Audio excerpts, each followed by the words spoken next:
Pemirsa, terima kasih pian masih bersama kami. Berita selanjutnya mengabarkan pelaku kepemilikan senjata api wan amunisi ilegal Bangaran TS 29 tahun diamankan Polres Banjarbaru lantaran diduga memesan senjata api lewat kargo Bandara Internasional Samsudin Nur Banjarmasin di Banjarbaru, Kalimantan Selatan, Minggu 4 Juni 2023.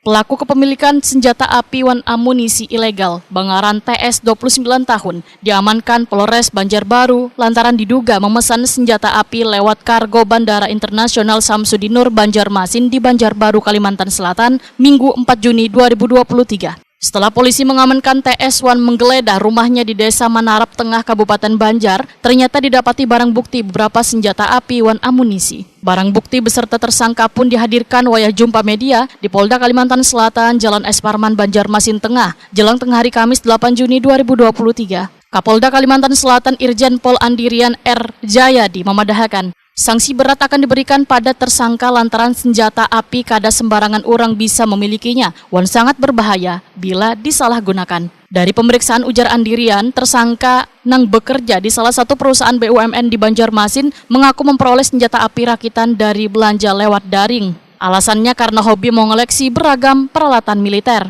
Namun hobi semacam ini ditegaskan Andirian adalah melawan hukum.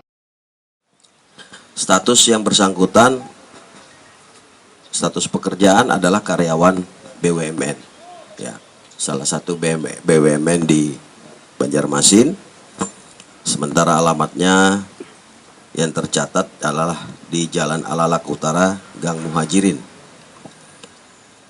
Setelah melakukan interogasi terhadap yang bersangkutan, kemudian bersama-sama dengan penyidik melakukan pengembangan ke alamat yang bersangkutan. Yang pertama di Jalan Manarap, Komplek Soli Messi, Kertakhanyar. Jadi setelah dari Absek kemudian ke Manarap, nah kemudian ditemukan sejumlah bukti-bukti di sana, termasuk bagaimana proses perolehannya. Setelah dilakukan penggeledahan di Manarap, Kertakhanyar, kemudian berkembang lagi ke Handil Bakti. Nah di Handil Bakti inilah yang kita menemukan banyak barang bukti yang dikuasai oleh tersangka. Di hadapan rekan-rekan itu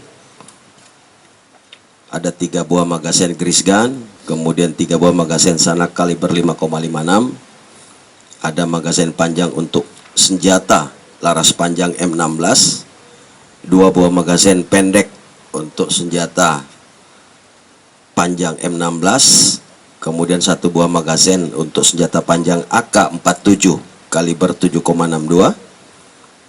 Kemudian juga ada replika pistol lagi. Kemudian 1 buah senjata api laras panjang M4 Colt. Kemudian 1 buah airsoft laras panjang. Ini yang dalam kondisi terurai. Kemudian juga ditemukan senapan angin laras panjang merek Benjamin kaliber 4,5.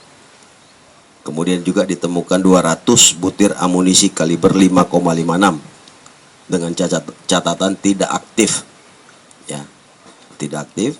153 butir amunisi kaliber 5,56 aktif, dalam kondisi aktif. 100 butir amunisi kaliber 7,62. Kemudian banyak lagi, termasuk sejumlah peralatan yang digunakan untuk merangkai. Andirian menyatakan penyidik sudah menetapkan nang bersangkutan sebagai tersangka dengan hukuman mati. Aturan dan undang-undang di negara kita, hobi ini hobi yang melawan hukum, ya. Kemudian TKP keempat pengembangan dari kasus ini yaitu di kantor salah satu BUMN ditemukan 1 buah peluncur anti tank jenis PF89, ya, peluncur anti tank. Kemudian 1 buah amunisi kaliber 30 mm non aktif dan 7 butir selongsong amunisi kaliber 5,56 serta 1 topi angkatan darat Rusia. Untuk saat ini penyidik sudah menetapkan yang bersangkutan sebagai tersangka dengan ancaman hukuman maksimal hukuman mati atau hukuman penjara setinggi-tingginya 20 tahun. Tentu di dalam menindaklanjuti persoalan ini sekarang saat ini berproses untuk pemberkasan.